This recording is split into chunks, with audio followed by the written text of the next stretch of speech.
2 to you. Friday morning at this time, as always, time to catch up with the Mayor of Dubbo Regional Council, Matthew Dickerson. Good morning. Do you look forward to Friday mornings as much as I do, Ian? It's always exciting to come in and talk to you. I'm here at 3 o'clock in the morning on a Friday in anticipation. Well, that's more excited than I get, I must admit. You've got me. Now, last night's ordinary council meeting, was it ordinary? Well, we've talked about it before, haven't we? They're never ordinary. They're always fascinating, interesting, riveting. People do watch them. And it was a long one last night. I didn't get out of the building till it was almost 9 o'clock, I think. So it was a long one, which they're actually quite enjoyable. I quite enjoy council meetings. Lots of interesting debate, lots of things brought forward, people putting their opinions forward. And it's been a bit rare lately to have all 10 physically in the room. Often we'll have people joining in via video conference. Councillors lead busy lives. But we had official councillor photos last night before the actual council meeting. So that was an opportunity we were trying to find sometime when all 10 of us were together. So we had all our official pose photos looking like school kids with our hands on our knees with our little fists together nicely. So that's the official group photo that will be left hung in the chamber for all of history to look back upon us. Wonderful. Now, with the late finish too, did you have to forego dinner? Well, it's always a tricky one with dinner. So I was a bit busy last night, so I didn't go to dinner. They still went around to where dinner was on. I'm not sure what was being served though. So yeah, but it is a bit tough for the various places we use around the city to have dinner after the meeting, but we never can tell them what time we'll be there. Well, some explored that opportunity. And speaking of opportunities, one of the items last night, opportunities around tree planting. So this was a notice of motion brought forward by Councillor Shibley Chowdhury, and he just likes the idea of more tree planting. How can we do more tree planting?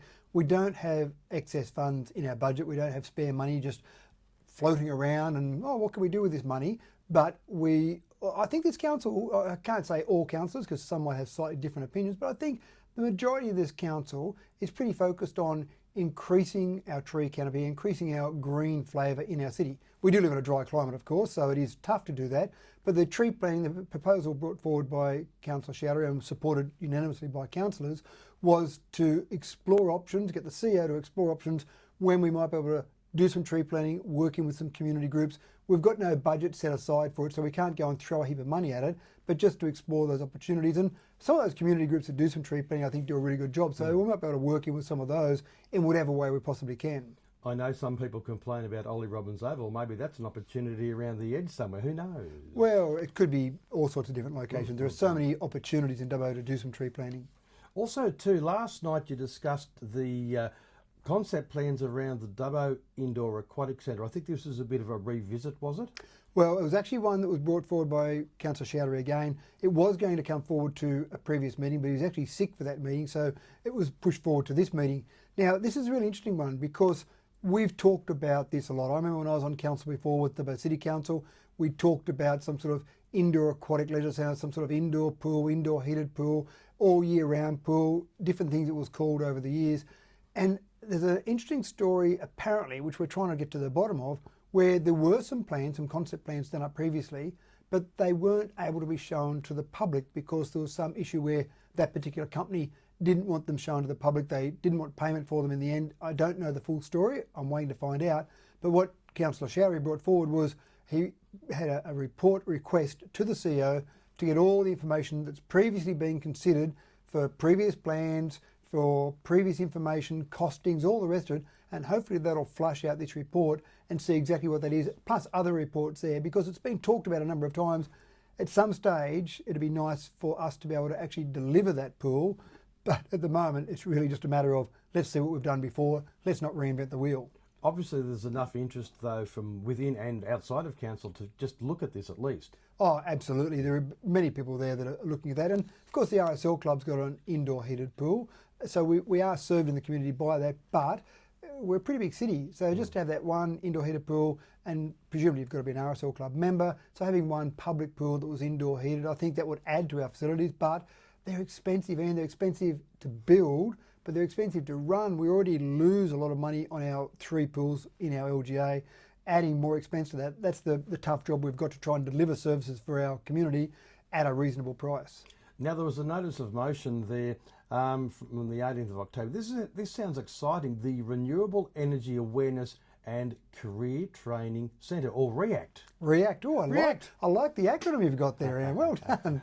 So this was brought forward by Councillor Richard Ivey. Now, around Wellington, we're already seeing some benefits for the fact that we're in as part of a renewable energy zone. Now, keep in mind, on a technicality, the projects you see now, Badangra Wind Farm, for example, is not technically part of the RES. It's connecting to existing power infrastructure. The RES technically is only projects that are connecting to the new energy code transmission lines that are being built or will be built.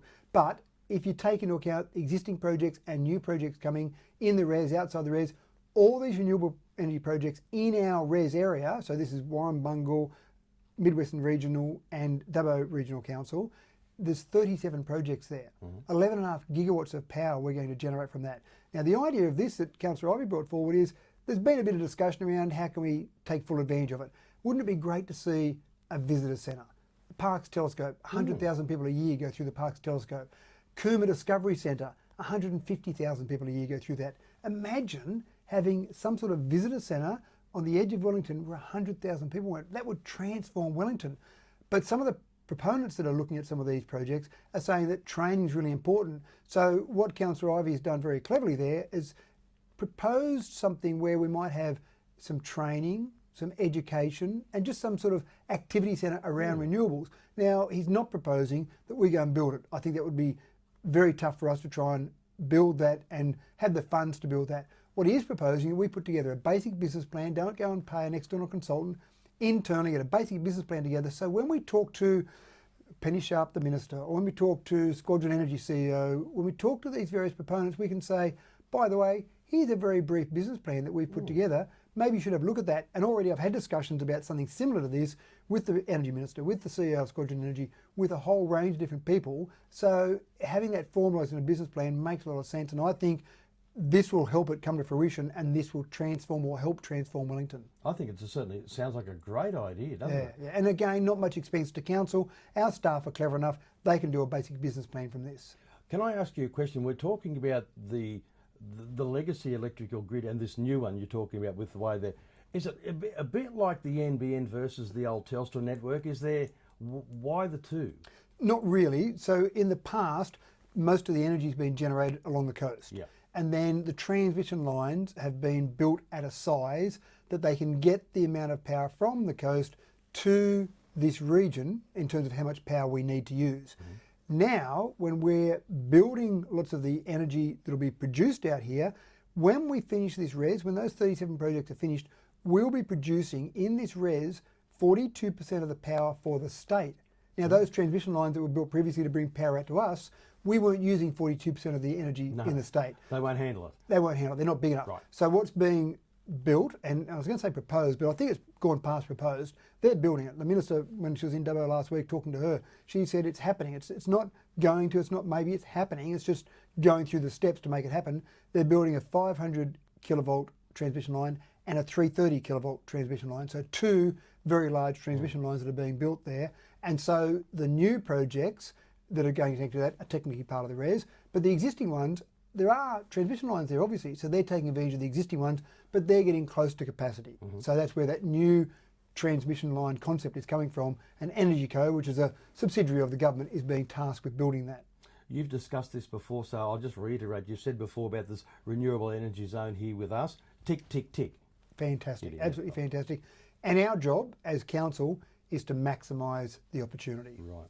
Also, too, there was discussion around about an approach road to the new Dubbo Bridge intersection and funding considerations around that. What's this about? Yeah, it's a little bit of a complicated one there. So there's the new Dubbo Bridge being built. We're aware of that, and everyone hears the thumping as they drive those pylons in. We've also got the northwest urban release area, somewhere in the vicinity of maybe 6,000 houses being built there. We want to be able to make it as easy as possible for people from that area to get back into the CBD. One of the attractions of that area is it is so close to the CBD. One of the logical ways to do that is to connect to that new Dubbo Bridge, to the approach of that new Dubbo Bridge. But part of the problem there is that it's expensive. It's a highway. So we really need traffic lights on there. We really need traffic lights that you can have people go in left and right and come off that highway left and basically come into the whole northwest urban release area. If we did left in and left out, it'd be cheaper. We could do it without traffic lights on there. But that would make it hard. Imagine if you lived over there and you want to get to the CBD, left onto the New Dubbo Bridge all the way over to North Dubbo, then back Yeah, around back to the in, CBD. Doesn't make sense. So we're looking at that now because we're talking with Transport for New South Wales. They've said, well, while we've got our contractors here doing all the other work, it'd be cheaper for you to actually add on to that contract and get this intersection and that road built. It's $11 million. Oh. Now, You that's gonna write a cheaper. check? Well, that's right. I was actually going to ask you for a loan. But that's cheaper than it would be if we came along afterwards. If that road's all finished, the highway's built, and then we say, oh, we want an intersection on there, well, that's a much more expensive proposal. The problem is we haven't necessarily got any guaranteed funding from state or federal government for that. So we've really gone, in that particular resolution of council, we've said, go out there and do the deal with Transport for New South Wales, build the road, we'll spend that $11 million, we'll go out and work on getting some of that funding from the other levels, that's right. If we don't get that funding, we'll recoup it from the development. So the developers that are over there, there'll be a small charge on each of those blocks, which would have been anyway. So we've basically taken a bit of a leap of faith because it is cheaper to do it now, it makes more sense. It'd be lovely to have the state government say, we're putting this highway in, we'll go and do that intersection for you. They're not going to do that. We'll work on some other ways to do it. So it's a bit of a leap of faith, but I think it's a much more sensible process than waiting until later. I say this completely tongue-in-cheek. No possibility of a toll road into that development, is there? No. You'd kill it. My April Fool Day joke several years ago was a toll road on the LH Forward Bridge. And I remember one lady rang me and gave me an earful about this idea. And I said, oh, sorry, madam, just have a look at the date.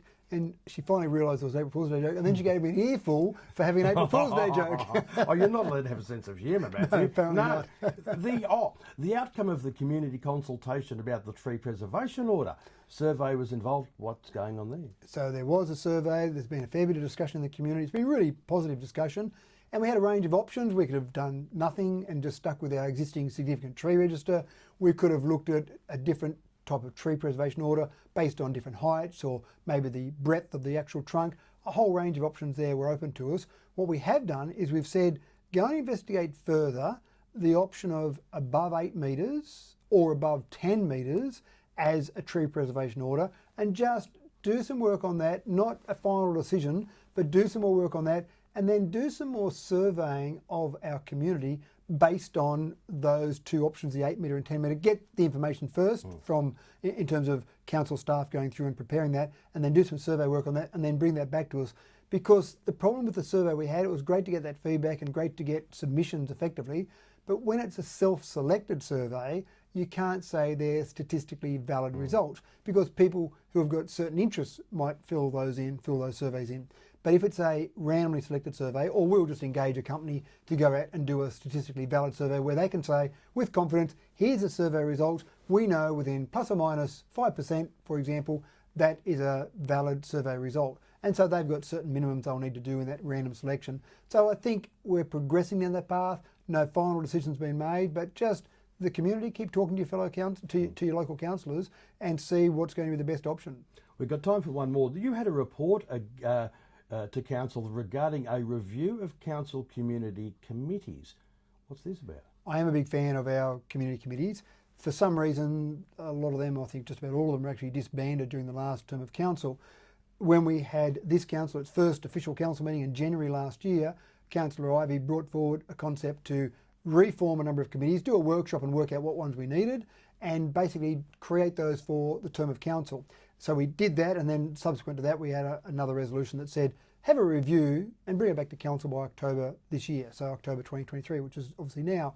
So that review was brought back, and there were some recommendations by our staff in that to remove a number of those committees, maybe group some of them together, a whole range of different options in. There was a 40-page report, and some of those were quite reasonable and looked quite interesting, but ultimately council said, first of all, we created these for the term of council. We haven't finished the term of council yet. Yes, we wanted a review, but we didn't want a review to get rid of them, so we really wanted to keep them all. So we've kept all 17. What we have said is the first meeting or the next meeting of each of those committees, just have a bit of a discussion as one of the agenda items with the existing committee members to see if they can be more effective, because that was one of the concerns that was raised in that report. Sometimes they're not effective use of staff time, maybe they're not effective use of community time.